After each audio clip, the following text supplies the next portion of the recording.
ಈಗ ನಮ್ಮ ಲಾಫ್ಟಲ್ಲಿ ಈಗ ಮತ್ತೆ ಆಲ್ರೆಡಿ ಇವಾಗ ಬ್ರೀಡಿಂಗ್ ಸ್ಟಾರ್ಟ್ ಆಗಿದೆ ಅಂತ ನಾನು ಲಾಸ್ಟ್ ಟೈಮ್ ವೀಡಿಯೋದಲ್ಲಿ ನಿಮಗೆ ಅಪ್ಡೇಟ್ ಮಾಡಿದ್ದೆ. ಅದರಲ್ಲಿ ಮತ್ತೆ ಇವಾಗ ಮರಿ ತಂದು ಮತ್ತೆ ಸೆಕೆಂಡ್ ಬ್ಯಾಚಲ್ಲಿ ಇವಾಗ ತಿರ್ಗಾ ಮತ್ತೆ ಮೊಟ್ಟೆ ಇಟ್ಟಿದೆ. ನೋಡ್ಬೋದು ಎಲ್ಲ ಗೂಡ್ಸ್ ಇಲ್ಲಿ ಮೊಟ್ಟೆಗಳು ಸಹ ಇದೆ. ಆಲ್ಮೋಸ್ಟ್ ಎಲ್ಲ ಪೇರ್ಗಳು ಮೊಟ್ಟೆ ಇಟ್ಟಿದ್ದಾವೆ. ಕೆಲವೊಂದು ಲಾಸ್ಟ್ ಟೈಮಲ್ಲಿ ಮರಿ ಬಂದಿರೋಂಥ ಮರಿಗಳು.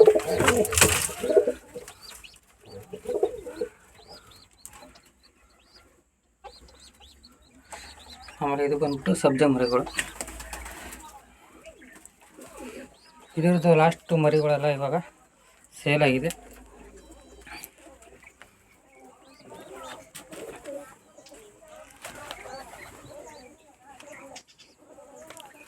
ಮತ್ತು ಆ ಲೆಫ್ಟಲ್ಲಿ ಸಹ ಇವಾಗ ಬ್ರೀಡಿಂಗ್ ಬಾಕ್ಸ್ ಕೊಟ್ಟಿದ್ದೀನಿ. ಅದು ನಾನು ನೆಕ್ಸ್ಟ್ ವೀಡಿಯೋದಲ್ಲಿ ತೋರಿಸ್ತೀನಿ ನಿಮಗೆ ಅದರಲ್ಲಿ ಯಾವ ಥರ ಬ್ರೀಡಿಂಗ್ ಸ್ಟಾರ್ಟ್ ಆಗಿದೆ ಅಂದ್ಬಿಟ್ಟು. ಓಕೆ ಫ್ರೆಂಡ್ಸ್, ಈ ವಿಡಿಯೋ ನಿಮ್ಗೆ ಇಷ್ಟ ಆದರೆ ಲೈಕ್ ಮಾಡಿ, ಶೇರ್ ಮಾಡಿ, ಕಮೆಂಟ್ ಮಾಡಿ ಅಂತ ಹೇಳ್ತಾ ಥ್ಯಾಂಕ್ ಯು ಫಾರ್ ವಾಚಿಂಗ್.